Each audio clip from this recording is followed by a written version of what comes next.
All right, so Diesel We the People News, one more time at it, y'all. And we're talking about Odessa and Ector County being crooked for years. All right? Not attorney, not giving legal advice, okay?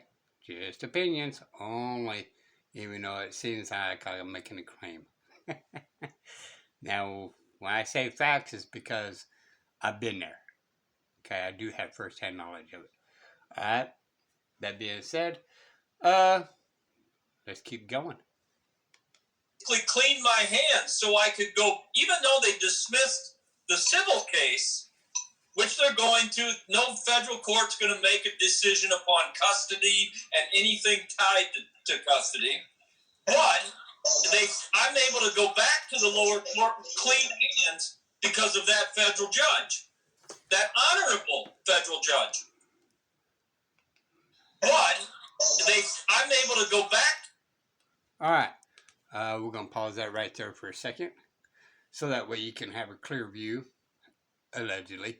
To believe it or not, it's not all that clear on here. Again, if you want to kind of check out the YouTube channel and get more in depth of this case and some other process. Okay? And this guy was highly knowledgeable on a bunch of things, especially how to do petitions. Okay? E-clause, LLC, okay? You got to put the LLC in there, all right? And it has Kirk Law in there and special guest. But anyway, here we go. On the videos, it showed you the pictures of 4 people was in it. The lower court clean hands because of that federal judge, that honorable federal judge. And here's the order that did that. This is the one we got from the federal court. Judge Sparks. Judge Sparks. Now notice, when we went in and filed, it was Nate versus them, right? And when they cleaned his hands, the only way the federal court could do it was to change it, reverse it, res excipiendo fit actor, right? The state of Texas versus Nate, right? So they literally had to reverse the action and then terminate it, which is exactly what they did. And All right. We're going to pause right there for a second. Just think of that, right? We talk about, sometimes we hear about people wanting to look up cases, show proof and all that. But there's kind of a type of deal right there where they kind of terminate a particular type of case. Now, I'm sure you can see the beginning stages, how and why it was terminated. But that being said, when you're in a particular operations of the courts, they do have a tendency to put it in a little box over here in the corner that you can't see. Okay? And they still may have it on file, but it's not really for public. It's a special case, I guess is what you can call it, which goes back into private versus public. even explained it, and I've covered this on a couple of different shows. This is the case where we got this order, okay? This is the instructions that we got from this particular federal judge and why this particular action was taken in this particular case. He did a lot of work for us, man. He even went through and cited some stare decisis for us. I mean, Chris, can you go back up to that removal section? I wanted to read that. Where you thought, which one? Down a little bit. We're talking right here. So it's against any person who's denied or cannot enforce in courts of such right under a law providing equal civil right of citizens of the United States, or for any act under color order. Yeah, thank you. And let's go to the next part, because that was his reasoning for not allowing us to take that criminal case to the federal court. And by spelling out why we couldn't, he terminated it, and he wouldn't have terminated it if we hadn't proved ourselves that hey, this thing is built in fraud to begin with. Right. And if you read these cases that he cites, there a lot of fraud and trickery is in every one of these. Right? So that's why when we got this order, I studied it, and I mean studied it implicitly. So, because I was trying to figure out what his logic was when he chose this particular code, this particular section, 1443, instead of 1983 or 1985 or 86, right? Because those were civil, and that would have been a civil action. But because the case was criminal, right, that's why he went and chose a criminal statute to go back to, again, reverse it to state of Texas versus Nate, and then basically stapled this order to the case that was the prosecutorial gun to Nate's head, stapled it to that cover, threw it at the lower court, and said, don't ever do it again. So now they can't do this again, because if they do... Let's pause right there. So when they talk about basically the gun to Nate's head, okay, they're not taking really a literal sense as that, is that they keep on threatening harm of some way or fashion, okay? It could be sometimes maybe a gun to his head, but we're going to put you in jail for 20 years. We're going to take all your rights away from you, from your kids, so really threatening them in some form. That's called res judicata, right? So with that, we're going to go back to... I'm ready to go. Yep. Now we're going to pull up that led to Kevin. Hold on, Chris. Hold on. Let me give a little timeline here. All right. So that happened on May of 2017. And I immediately, all right, I'm on my fourth lower court family law attorney, right? We've all been there, done that. But this lower court attorney had one specific honorable action, which is why I kept him on. He got me to watch my son's forensic interview. An interview they tried to keep from me they did keep from me for 18 months. And the reason they kept it from me is because, what was said in that interview was 100% different than what Uncle Sheriff put in his report, right? So now Uncle Sheriff's in deep trouble, and they know Uncle Sheriff, which his name is Javier Leyva. Uncle Sheriff Javier Leyva, right? The other boyfriend's uncle, who's good friends with the lower court judge that screwed my son over and me over, Scott Lai, con man Lai, I call him. All right? Those two, by covering up the forensic interview, they're protecting, that district attorney is protecting the bad actor actions of those two individuals. So federal court terminates this in May. I go back to attorney Kevin Acker in July, right? Because we're kind of waiting to see how the federal civil case goes. And I'm saying, hey, Kevin, it's time to, like I asked you 7 months ago, it's time to disqualify Judge Scott Lai, and it's time to get and protect my son again. And Kevin agreed, and why it took until November, I think there's a little bit of fishiness going on there, right? Maybe another confidence game. But look what my lower court attorney files after this federal briefing where the case was terminated. After we got my hands clean in a federal court, Kevin Acker files a writ of attachment, which is basically getting my son back, right? Protect the child. This sheriff has dirty hands, and so does that DA's office. That was one. And two, he filed, and get this, I think everyone in family law is going to like this, he files a motion to disqualify the judge. Now, what happened a year earlier when I tried, and I got proof of this, and they know I've got hundreds of proof. I called 17 attorneys interviewed with them, met with them, talked to them on the phone to try to get someone just to recuse this judge, right? This judge is on the board of directors where the forensic interview takes place, where the outcries occur, where the child should have been protected, right?